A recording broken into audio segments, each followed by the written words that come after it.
To those that have lost their life in the streets to street violence or have been a victim of street violence as well as their family.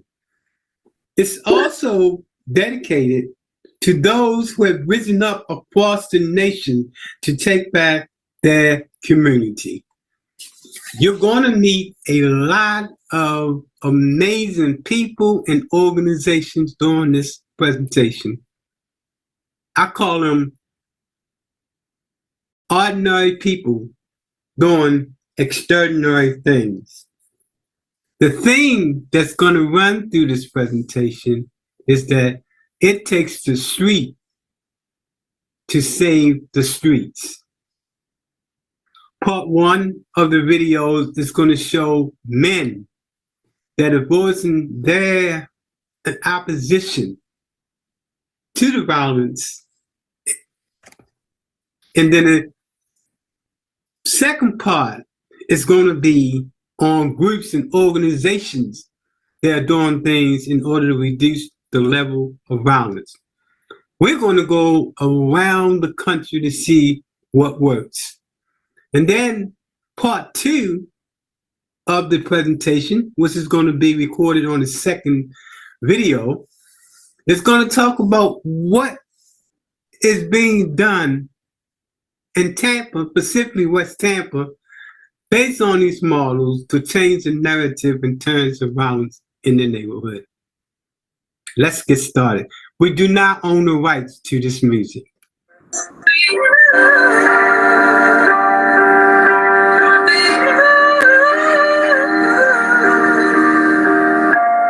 the silence is quiet and it feels like This is a group called Safe Streets in Baltimore. Doing one of their events. You're going to hear more about Safe Streets in Baltimore as well as in Chicago during the presentation. getting hard to breathe, and I know you feel like dying. But I promise we'll take the world to its feet. Melting, bring it to its feet.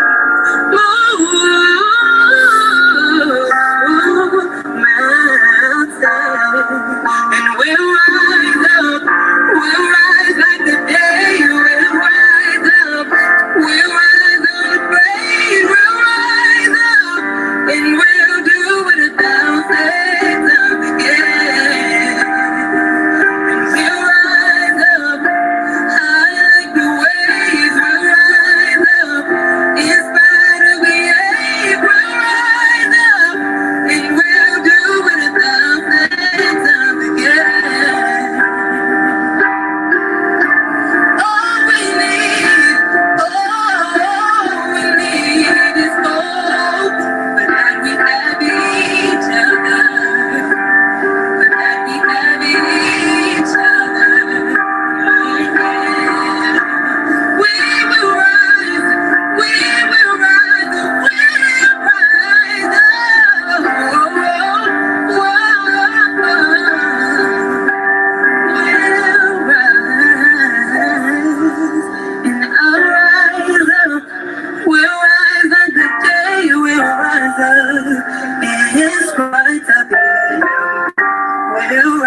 This next part of the video is going to introduce black men from the hood expressing their outrage to the senseless killing that's going on in their community. Mama's out here doing everything they can for y'all. Man, switch that shit up. And on everything, every motherfucker who know me, I'm 100 in this shit. Used to rob all that shit. My mama been to the hospital 2 times because the motherfucker damn near died. Been to the penitentiary 6 times. And I'm official than a motherfucker when it comes to this Blackstone shit. Check my file. And all that shit don't mean nothing. All that shit don't mean nothing, Joe. I'm back at 48 years old in college trying to get my degree. Some shit I should have done when I was y'all age. They on everything, Joe. Y'all need to knock this goofy shit off, man. Y'all too precious, too smart, too motherfucking talented. But that shit like a light that's turned off. It don't mean shit if you don't turn it on.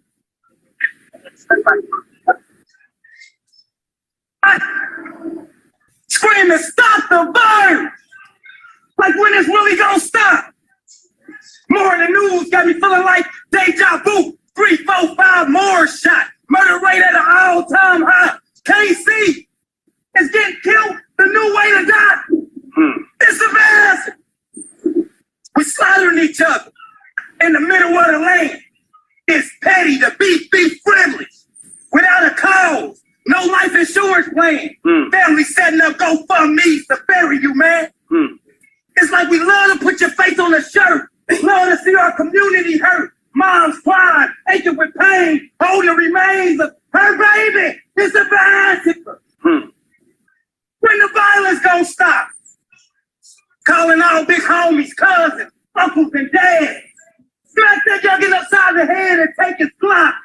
Lacy with knowledge, teaching the box. Yeah. Give him a hug, man. They missing our love, man. Graveyards and penitentiary packed with young blacks.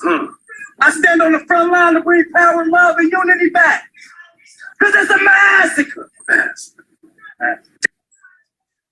He make coming at you right now, man. Hey, bro, I'm going to say this, and I'm going to leave y'all alone, bro. How come when somebody tell you, you ain't on street, nigga, you ain't about this, you ain't about that, you do everything in your power to prove them wrong. But if a nigga be like, shit, you can't get no education, you can't get this master's degree, you can't sit, you feel me? You be like, oh, school ain't for everybody. Okay, so let me get this straight, bitch ass nigga.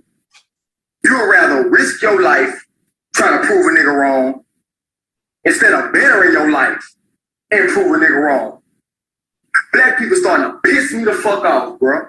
For real, bro, all that I'm trying to be a street nigga. I'm a street nigga. Man, nigga, all the street niggas trying to get about the streets because the street ain't street no more. All these niggas around this bitch ratting, shooting at niggas, ain't even aiming a pistol, but just shooting that bitch. Pussy ass niggas, man. For real, bro. Black people starting to piss me off. I'm talking about black people starting to shoot the fuck out each other. But, watch a white man, I ain't even gonna say white man, watch the police shoot a nigga and get off. And then your stupid ass double back and do the same shit and your stupid ass going to jail for life. You a whole nother statistic in the motherfucking system, man. You tell it, I'm talking about, man, black people starting to piss me off. I'm talking about y'all see somebody trying to do something better with their life and y'all down talk him like a motherfucker. But you see a nigga pistol whipping a nigga, slapping a nigga, robbing a nigga, busting a nigga brain, y'all love this nigga. Shit, you got me fucked up. I'm that nigga. Man, look.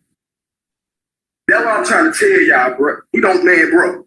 Y'all making everybody with this beautiful black skin complexion look bad with all the stupid shit y'all starting to do around this bitch, man. Oh, y'all went out there.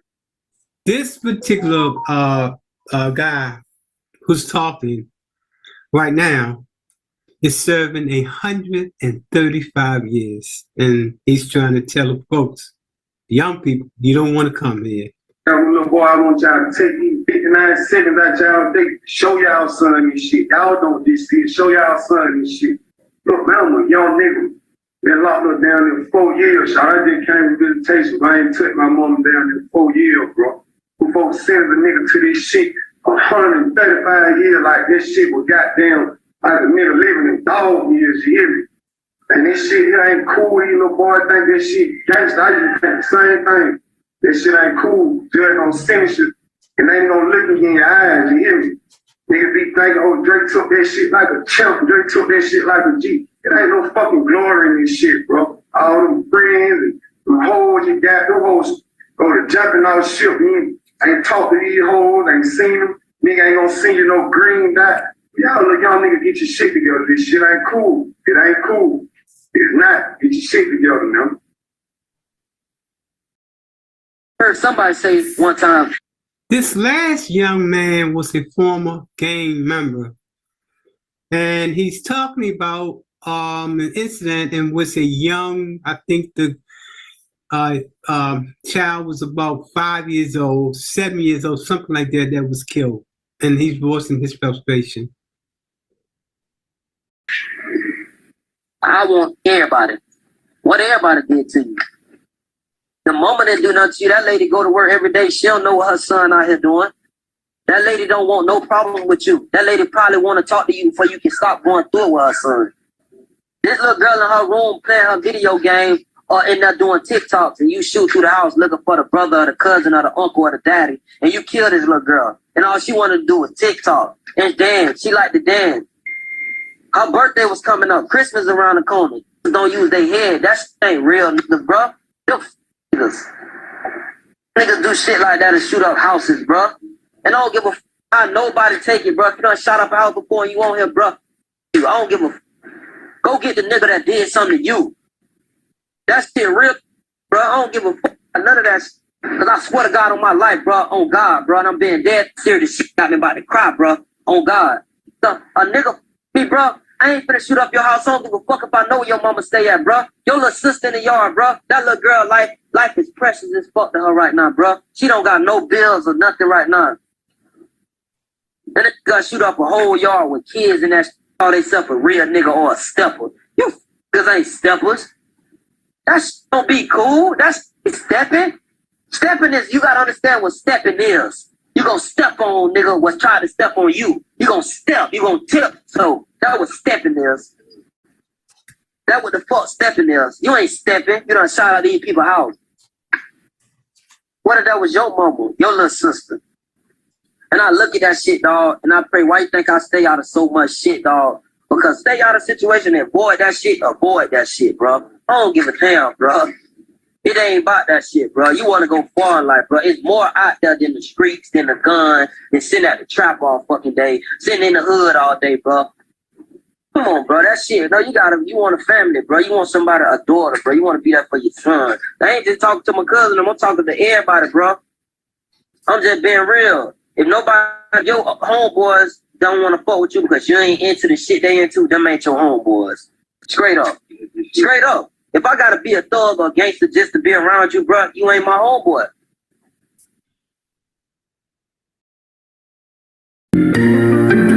Okay, now we're going to start to talk about the organizations from around the country that is part of the solution to reducing street violence, starting in Chicago.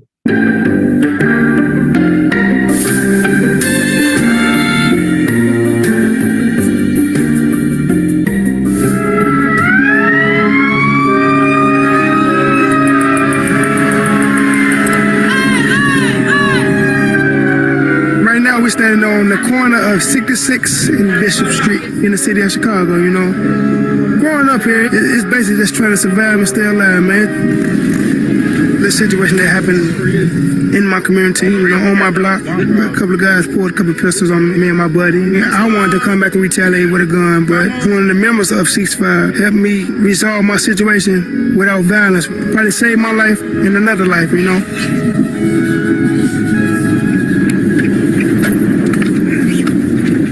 wait till actual shooting took place. Retaliation can happen in the first 24 hours. Once it's out there like that, then it spreads like a virus. When we doing violence interruption, we go straight there, talk about who's doing the shooting, why did he shoot you, and then can we stop it? Can we do it? What can we do to stop it? And when someone tell me it ain't gonna stop, in the back of my mind, I'm trying to think of somebody who got a lot of influence over this guy. Maybe mother, uncle, father. Contact that person and say, "Hey man, I talked to your nephew. He's hot. And he's planning on doing. Could you calm him down? Could you talk to him?" We want to ceasefire. You know. He came over and said he was gonna shoot her daughter in the face. What hospital he go to?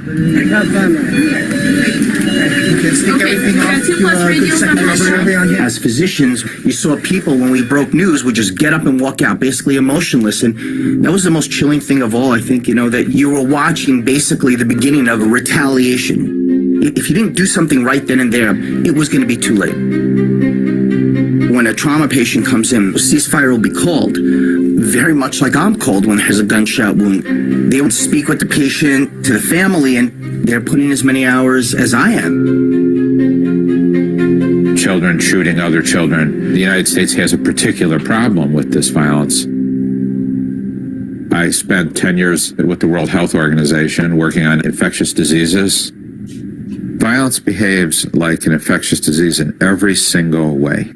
The ceasefire program, we are applying exactly the methods for control of infectious diseases with what we call violence interrupters and outreach workers. And what they do is they interrupt transmission and shift norms. Hospital response, Charles. One guy got killed, and we had another guy get killed. It was retaliation. Yeah. I talked to the group on the south side. Marnell talked to the group on the north side of the street. Both of y'all got a body. Let's stop it before it escalates. And there ain't been no escalation. Well, that's good. When they're out here, abnormal behavior becomes normal behavior. A guy think it's normal to step over a dead body and feel nothing about it. He think it's normal. I'm an outreach worker. I'm on call 24/24.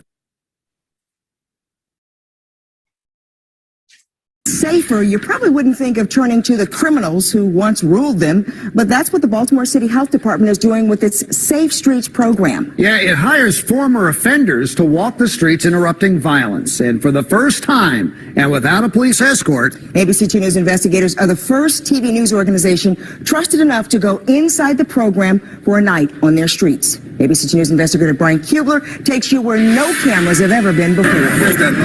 Baltimore is infected. If violent crime is a disease, then after years of a steady remission, it's starting to relapse. But deep inside some of the city's most important arteries, much like a vaccine, old pathogens of violence are working to inoculate the very disease they once helped create. Just pay attention to the areas where you see the assaults happening. This is Safe Streets of Park Heights, one of 4 chapters around the city run by the Baltimore City Health Department. In short, Safe Streets is a public health model aimed at curing violence as if it's a disease. Don't show them. ABC2 is the very first media organization trusted to go inside this program at the street level, spending hours on a typical canvas walking these streets with the men who once ruled them. Reformed now as outreach workers and so-called violence interrupters to spread a different message to the high-risk youth following their old path. But what makes them listen to you? Because I come from these streets. I grew up here. This where I'm from. I'm stopping another black brother from getting hurt. Another black brother from not going to jail. There's so many ways to throw away your life out here. I'm just trying to stop that. Just trying to show them there's a different way. Showing them a different way from the normal these incredibly tough streets have taught them. And walking through their small part of Lower Park Heights on a Thursday night, it didn't take long to see. What people don't understand is like all of this can become a shooter. That's right. Just from them just standing there. And while we were conducting this interview, it nearly did. In the background of our shot, you can see a Safe Streets outreach worker escorting a young man away from a conflict brewing on the corner.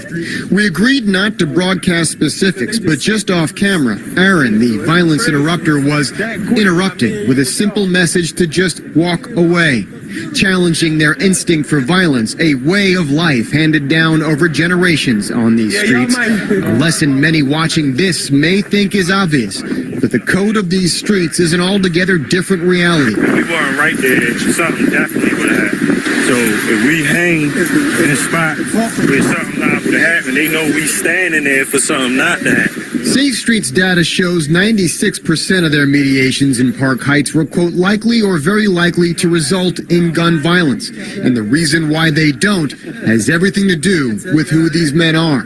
They are Safe Streets' credible messengers. These men have not been saints, each with extensive records, some violent, each from these very same streets from a different time in their lives. We got love for the communities. We got love for the hood. That's why we do what we do. Imhotep, the oldest and supervisor, learned to walk with a limp, once paralyzed by a bullet in one of the very same corner stores we visited this night. Other transgressions carry their own street cred, immortalized in one of the most critically acclaimed shows about Baltimore's code of these streets. That's a big part of this, right? Major. And you are a Barksdale of the Barksdales of the...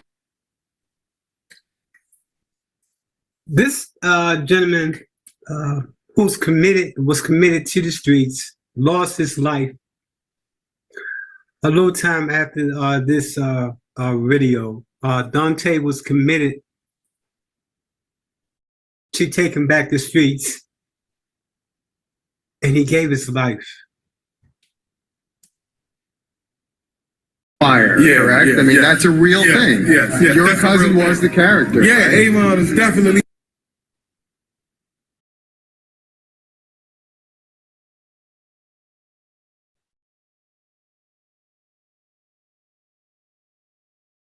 Is backed by data but maintains absolutely no relationship with police. This work is done within the code of the streets, and none of what they do is shared with law enforcement. Each outreach worker has a caseload of up to 20 participants or high-risk youth they have identified as catalysts for the violence in the area.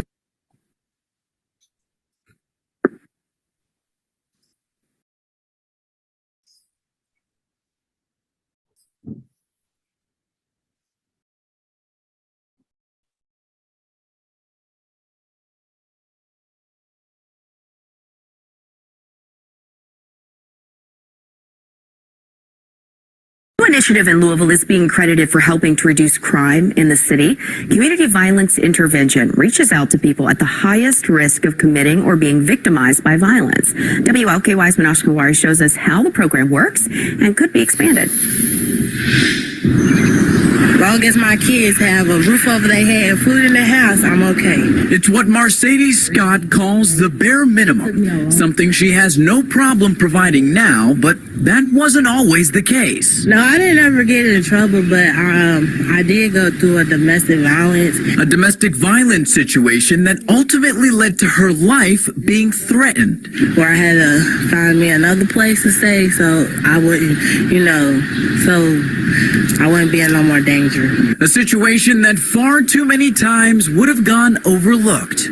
But not anymore. Using federal funds, Metro's Office of Safe and Healthy Neighborhoods introduced community violence intervention. It's a sort of a public health approach, which really believes that violence is really transmitted through, a network of individuals. Individuals who Paul Callanan, the Assistant Director of the Office of Safe and Healthy Neighborhoods, says are at the highest risk of committing or being victim to a crime. And the idea is if we can reach out to these individuals and intervene, whether it's mitigating violence, mitigating conflicts between groups, offering services to individuals that are involved in violence, we can stop that transmission and thus reduce violence. And Callanan says programs like this have helped reduce crime overall in the city, including a nearly 40% reduction in the number of shootings so far this year over the same time period last year. Now he says they're looking to expand. They're looking for businesses in West Louisville to partner with to serve as a site where the interventions can take place. We currently have 2 sites that are in place right now, and we're expanding to additional 4. We just released an RFA for that. Callanan says the goal is to expand the program to all of the neighborhoods that are at high risk, but they need the businesses in those areas to also want to make a change. It's a rewarding effort. It's a way to have a direct impact on the violence in your community. If you are a West Louisville business owner and are interested, the application process is open from now until June 17th. Reporting in Louisville, Manoj Kungwari, WLKY News. Thank you, Manoj. 4 businesses that are chosen to be intervention sites will be receiving $450,000 to implement that program. The target areas are Shawnee, Russell, California, Park Hill, Parkland, Park Duval, Chickasaw, and Newburgh.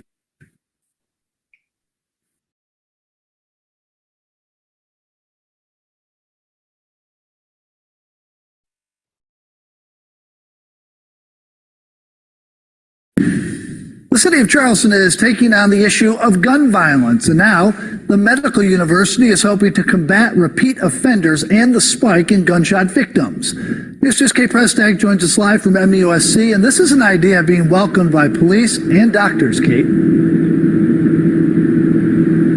Yeah, Brennan, right now, gun violence, the leading cause of death for children in our state, and MUSC officials say we are also dealing with it here in the city of Charleston. The issue seen on the peninsula just last week. We had 5 victims show up at the same time.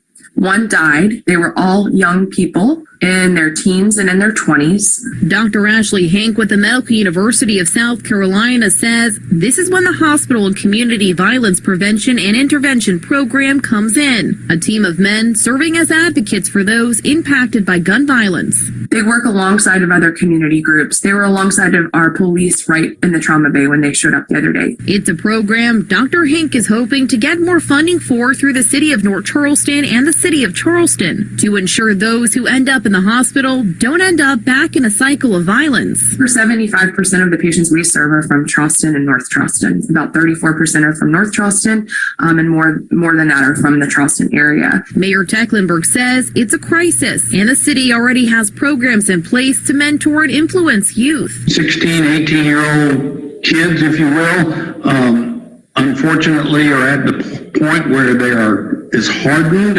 as you can imagine. The Charleston Police Department says there are 4 more programs as it helps their investigations and the community. We can't do it all. The Deputy Chief of Investigations says while they also have community programs through CPD, they welcome agencies who are not law enforcement. People still, can have a wall between law enforcement and the community. So other groups that can be an intermediary and be that point of contact, and if they can turn one young person's life around, then that's a win for all of us. Those with MUSC say that they are expected to give a presentation at the next City Council meeting to acquire funds through the American Rescue Plan. Now live in downtown Charleston, I'm Kate Prestak, Channel 2.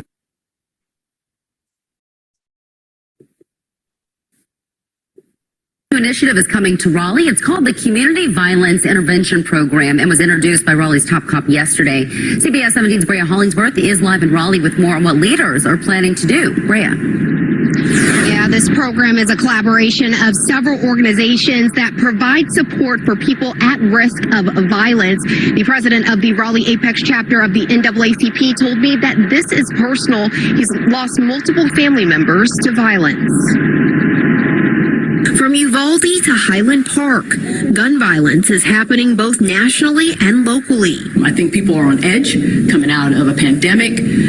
I think we have mental health issues that are also contributing to that. The Raleigh Police Department, NAACP, and other organizations working to figure out ways to curb gun violence in the community through the Community Violence Intervention Program.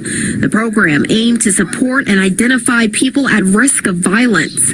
Raleigh Apex NAACP President Gerald Givens Jr. says the program is broken down into 4 different parts: violence intervention, cognitive behavior therapy, survivor support services, and ecological systems. And that first phase, violence intervention, it pretty much deals with the boots on the ground, and a hospital violence intervention program. Given says the program would be similar to Durham's Bull City United, where violence interrupters and outreach workers would act as mediators in troubled communities. We're going to have people who are familiar and who've experienced gun violence, and there'll be case managers that'll work at a hospital.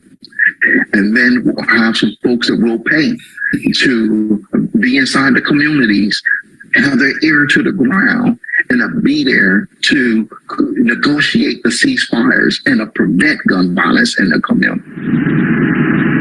Now, the president of the Raleigh Apex NAACP says they are currently in the early phases of the project. They say they are currently developing a gun violence prevention exploration team that would gather input from different cities that have reduced gun violence by 30% or more. He says he hopes to have the program up and running by January. In Raleigh, Brea Hollingsworth, CBS 17 News.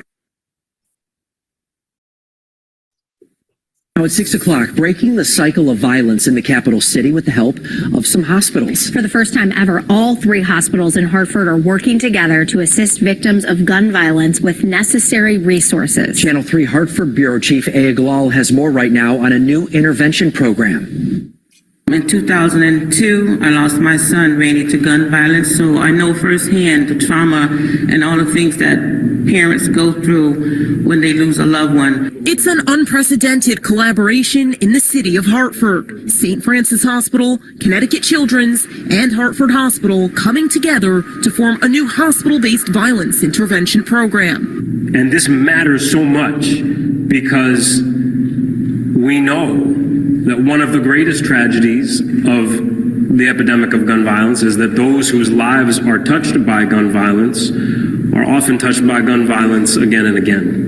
The program will connect victims of gun violence to resources and support systems long after their physical wounds heal. The collaboration includes Hartford's 3 hospitals, as well as community partners like Mothers United Against Violence, Hartford Communities That Care, and Compass Youth Collaborative. Violence is a multifaceted issue, has many different prongs, and so therefore we have to take many different angles and come together in order to support this work. Through the program, hospital staff trained in violence intervention will coordinate long-term case management with gun violence victims. Specialists will also connect patients with mentoring, home visits, and provide family engagement and peer supports. Quite frankly, this is where we need to be at as a city. The program is built off of St. Francis Hospital's violence intervention program, which has served nearly 1,900 victims and families of gun violence since 2004. The city is committing $2 million to the initiative, which begins this summer. In Hartford, Aya Galal, Channel 3 Eyewitness News.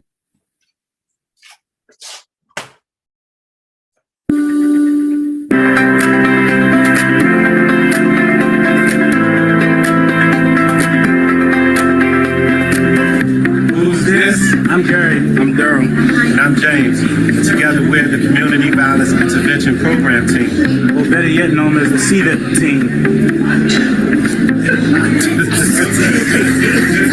Here at MedStar Washington Hospital Center, I work with the Community Violence Intervention Program, and we are responsible for seeing all the patients that come in the hospital for any type of community-based violence, gunshots, stabbings, and assaults. And we help those patients with resources within the community. We try to help them find jobs. We try to make sure they make it back and forth to their doctor's appointments.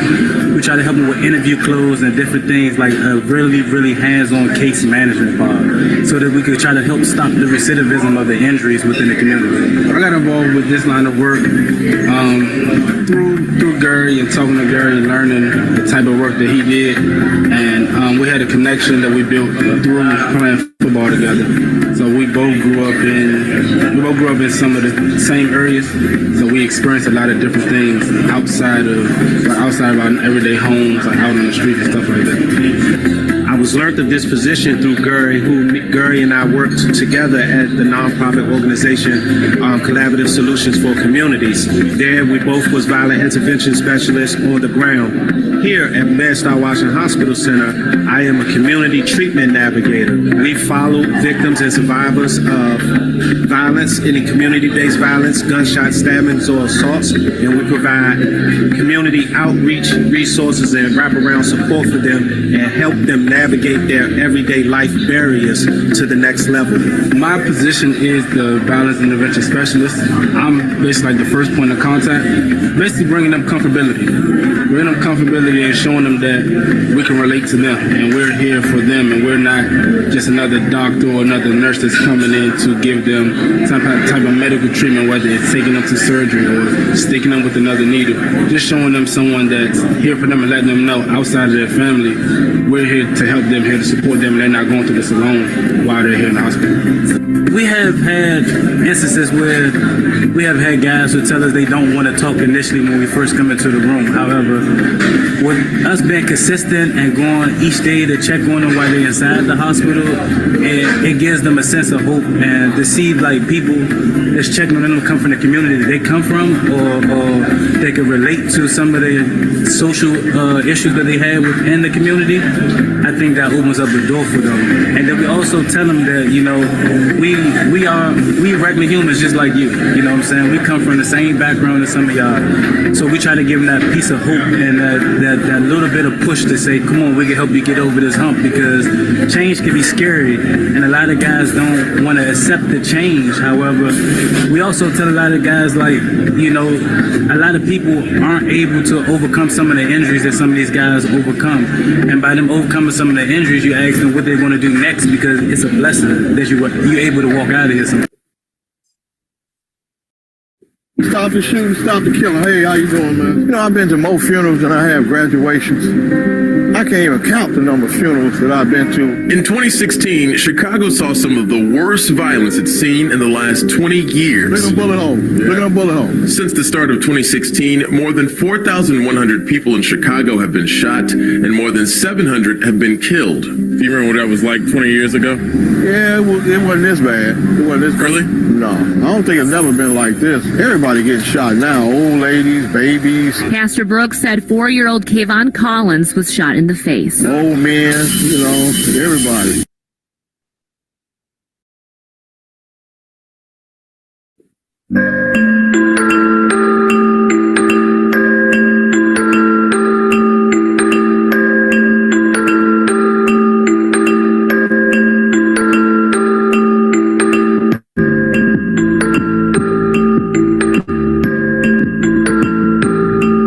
was created to really provide a service and help people in the community understand and be able to process trauma. This is my 20th year as a physician, and growing up in Brooklyn and treating patients in New York City as well as in Chicago, we saw this common theme of violence. And taking it up another notch, this other thing, which is recurrent violence. And when you start looking at people coming in with medical problems and you see a pattern of recurrence, you start to ask yourself, why? Why aren't we doing something more specifically to just eradicate its existence? And I don't know if I talked to Yosef about it, we're seeing a lot more older people coming in who are assaulted.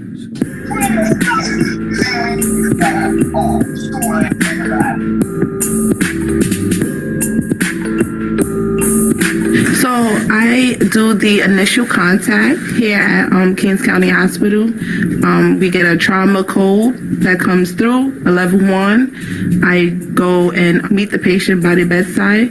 I usually, read off the body language, versus communicating, because every time I go in there and say, hey, how you doing? Are you okay? We could easily get oh, I'm fine, I'm okay, versus your body language is telling me that you're really not okay. So I just try to, give them the time to breathe, pause, introduce myself, let them know what I'm here to do. My role at Calvi is I'm a violence intervention specialist. I started in January. What we do basically at Calvi, we deal with the patients that come in with gunshot wounds, stab wounds, and assault victims. And we advocate for them. We talk to them. They might not feel safe in their neighborhood anymore. They might need housing. They might need an emergency transfer. So we help them with that. We help them with transportation. We help them with wraparound services. So how was your first day? My first day, I think it went well. But he said he never seen a person a day in his life, and that happened on his block. So he don't really even know too much about the person. So I don't feel it'll be a retaliation or nothing like that.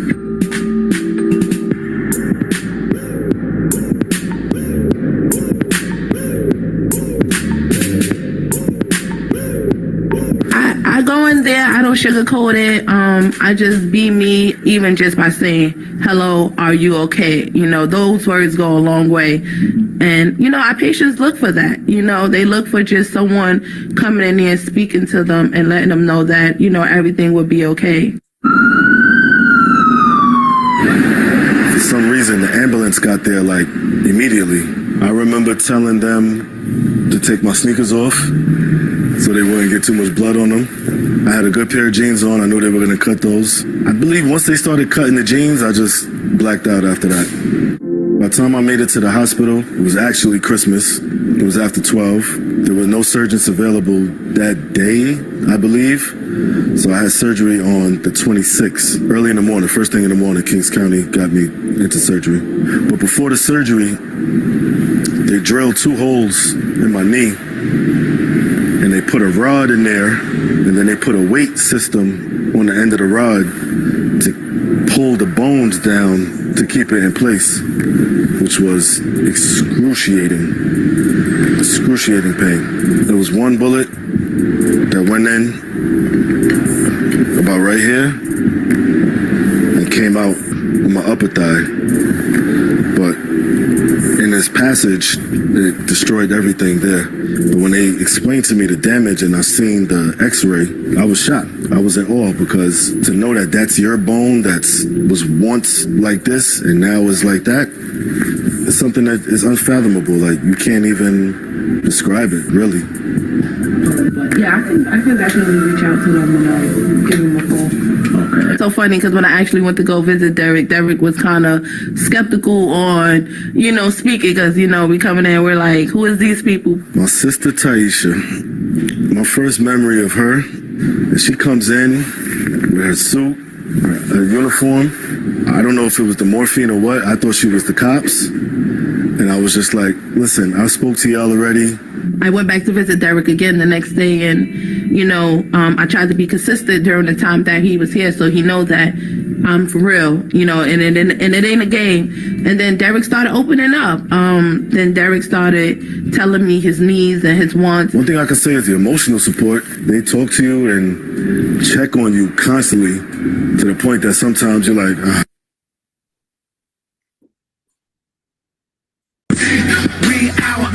Yeah, that's the movement. We all we got, we all we need, so get used to us. This group is out of Baltimore. It's a group of men. Most of them have been part of the negative part of street life and are turning it around. They're doing some awesome things in Baltimore. This is one of those groups that is going to be making some, not only local for Baltimore, but some national impact on reducing violence. In other words, they're taking it to the streets. Men black, men bound together, one mission, take the city back. Each and every week we out here in these streets, and we ain't walking empty-handed. Let me speak. Spreading love in our community, we need that. Open inspiration for the who we represent. Guaranteed employment plus training, yeah, we got that. Trying to kick a habit, need it big, yeah, we got that. We let's talk all action, so it's frontline. No more waiting on the handouts, it's grind time. Nothing be superior but a tribe. Say the young black men, that's our war cry. Real men look like in your city. That's right. Come on. Yes. Because one day, you will covenant. Yes, Lord. When we come, Yes, He will. you will covenant. Yes, He will. Love you, little king. Man, that's right. I love you.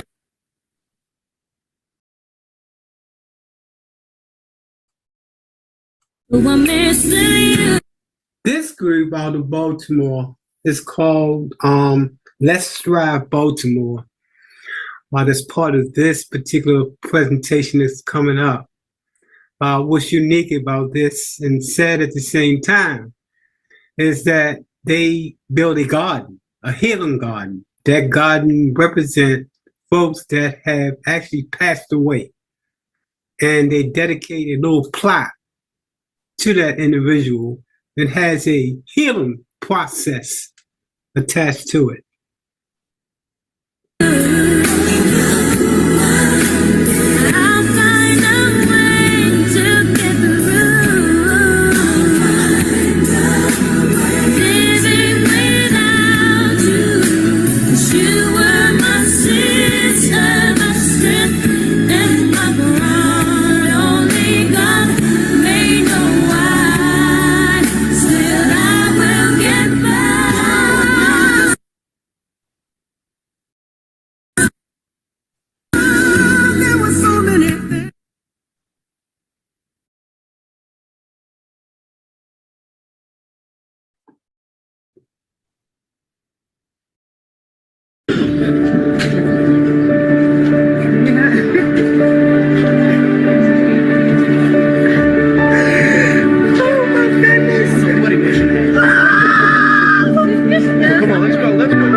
I can travel all over the state doing the piece work that I do without having to worry about breaking down. It means I can be blessing murder spaces around the city. It means I can be doing outreach.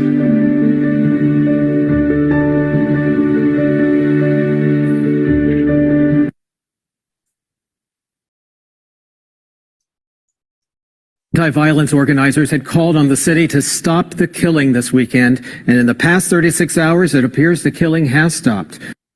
This group's coming out of Baltimore.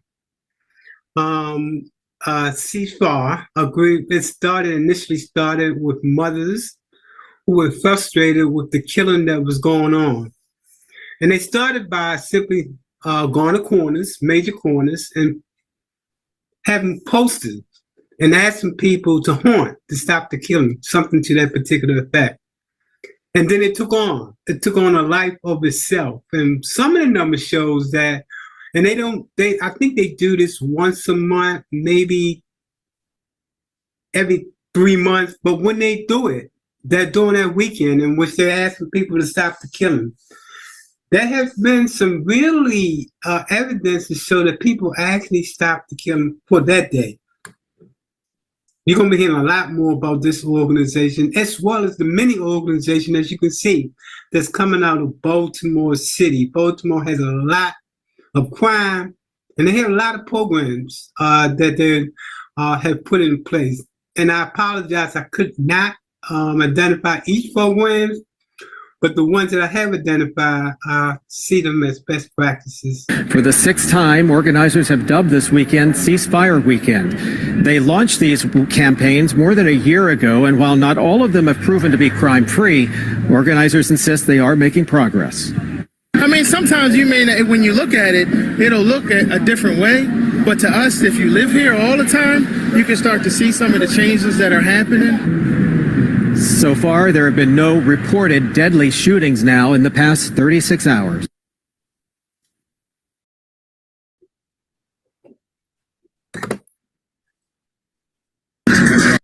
This last presentation is coming out of Baltimore.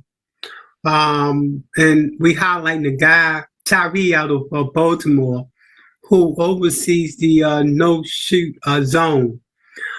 Basically what he does, single-handedly by himself, he goes around and paint no street zone that demonstrate the family member that was killed. It's symbolic in that it gives those people that have lost a loved one a sense of release.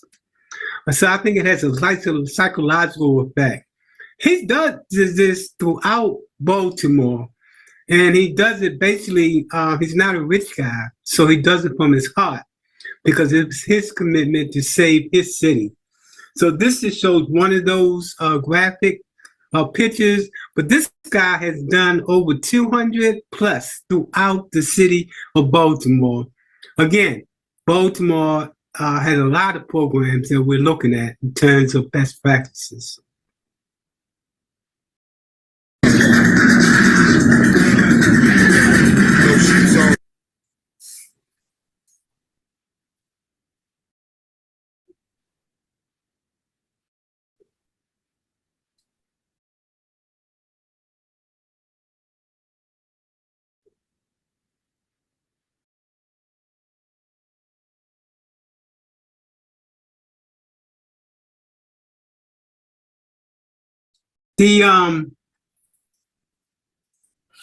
This brings us to the conclusion. Part 24. Monument and junk and the little brother said he's not having it right here. So this is what we have. Another safe area. You feel me? And there you have it. Blessings, peace, get money. See how we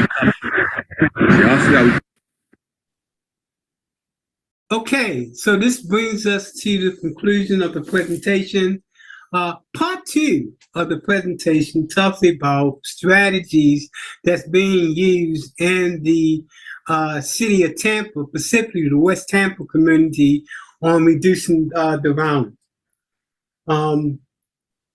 Part 2 of the meeting focuses on how we're using place-based socioeconomic approach to reducing violence.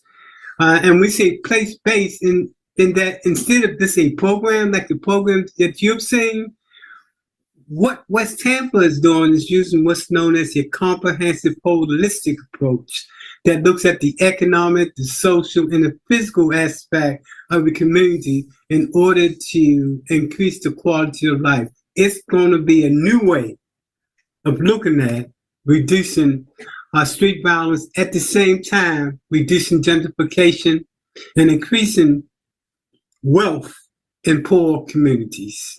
So look out for that video. I should post it probably within the next couple of days. Thank you for taking part in this presentation today. I hope the takeaways is that there is hope. There are approaches that we can use in order to solve the problems in our community. But the streets must be part of the solution in order to change the narrative in our community. If we learn anything from this, it's that it's going to take the streets to save the streets.